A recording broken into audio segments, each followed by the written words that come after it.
Well, they've been at it for months, the bipartisan Blue Ribbon Iraq Study Group. Its report is due out next week, but already it's starting to come to focus.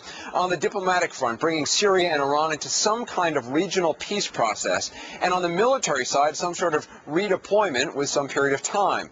As for all the more details, we turn to CNN's Jamie McInytre as he tells us those recommendations, if that's where they turn out to be, won't exactly come as a shock at the Pentagon. Take a look.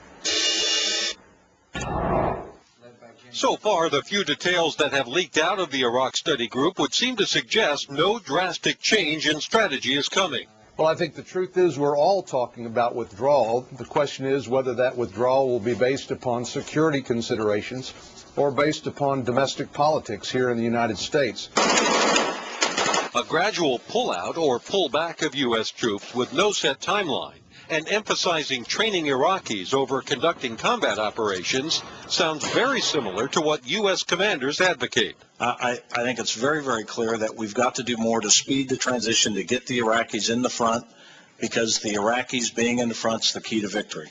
But the panel does seem to favor a subtle but important shift, according to sources, essentially putting the Iraqis on notice the U.S. commitment is not open-ended, by recommending gradual but meaningful U.S. troop reductions beginning relatively early next year and moving U.S. troops off the front lines, out of the bullseye, as one official put it. It will also call for setting clear benchmarks for Iraq to meet, which is something the Pentagon is already doing. How much of the Iraqi armed forces are under the command and control of the Iraqi leadership? How much of the country has been turned over to provincial leadership? These are all things that we can judge and measure.